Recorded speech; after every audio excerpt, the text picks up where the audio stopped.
In the aftermath of intense upheavals in Port Charles, a quiet reckoning begins between generations long divided by secrets, power, and legacies soaked in contradiction.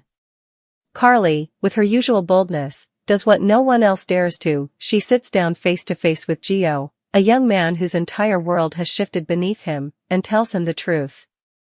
Not a diluted, sanitized version. Not the kind of speech meant to smooth tensions.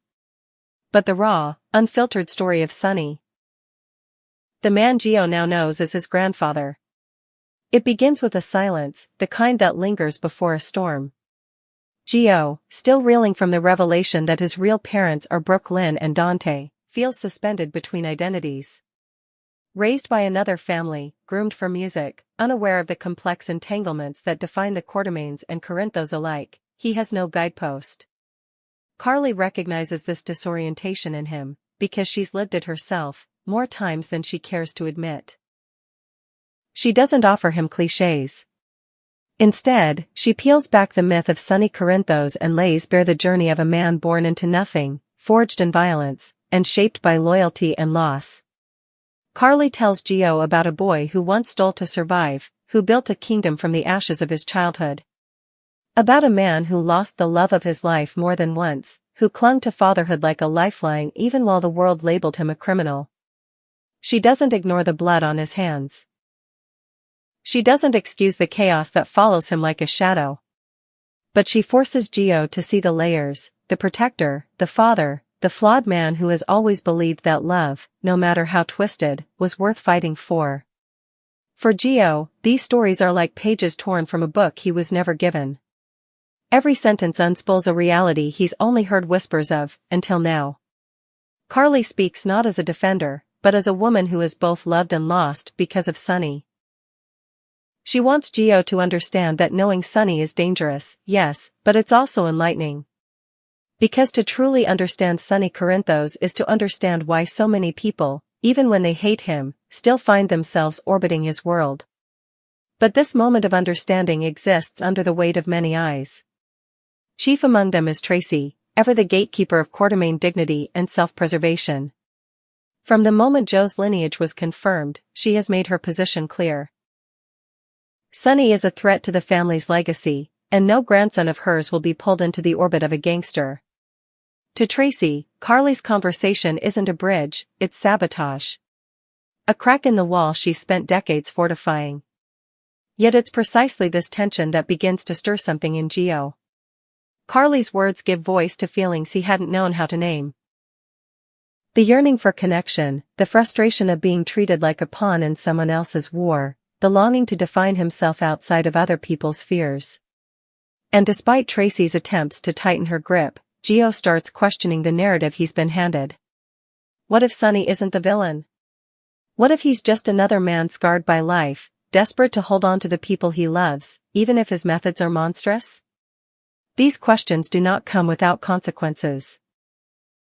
Brooklyn, already reeling from the weight of this truth, watches as her son begins to inch toward a man she's spent years trying to protect him from.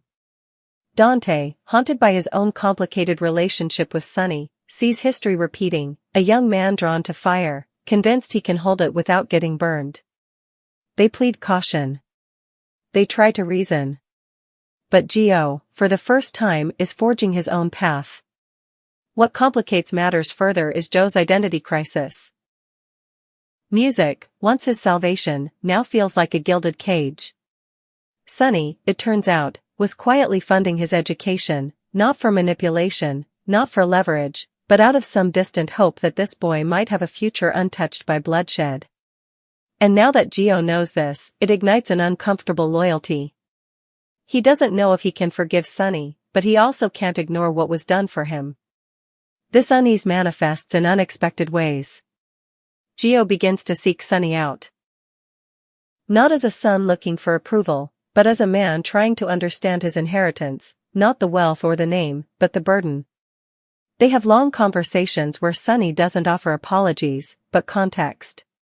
Where he tells Gio that there is always a price to power, and that he has paid it in every relationship that's collapsed under the weight of what he's built. And in these exchanges, Gio sees a reflection of his own fear. That maybe he, too, is destined to lose everyone he loves in the name of legacy. Tracy, furious at what she sees as Sonny's indoctrination, wages her own war. She tries to enlist Brooke Lynn, to remind her of the danger, to pressure Dante into stepping in. But the more they resist, the more Gio slips through their fingers. He isn't rebelling for the sake of it. He's searching for belonging. And in Sonny, as brutal and unpredictable as he is, Gio sees someone who has never apologized for being complicated. Carly, meanwhile, steps back. She knows the power of honesty, and she knows when to let it breathe. She doesn't try to control the outcome. She's done her part. She's lit the match. Whether it burns bridges or illuminates truth, that's no longer up to her. And part of her, despite everything, hopes Gio chooses compassion. Because if there's anything Sonny needs now, it's not more soldiers or enemies, but someone who sees him clearly and stays anyway. There are tremors already rippling through the Corinthos and Quartermain households. Gossip is beginning to spread. Jason watches from the shadows, trying to assess the impact of this new bond. Michael remains silent, conflicted between his own history with Sonny and his desire to shield his cousin. Olivia worries about what this will mean for Brooke Lynn's peace of mind. And Drew, ever the opportunist, sees Gio as a potential pawn, or threat, depending on which way the wind blows. But Gio is not a child. Not anymore. And he's no longer interested in being a symbol of reconciliation or division. He is carving a space for himself in a world that wants to label him. Carly's honesty has given him something no one else has, the ability to choose, with eyes wide open. Whether that choice leads him deeper into Sonny's world or drives him to reject it altogether remains to be seen. But one thing is certain, the line between legacy and identity has never been blurrier. And for a young man standing between two families, two histories, and two futures, the next step he takes will redefine not only his destiny, but the course of the Corinthos and Quartermain empires alike.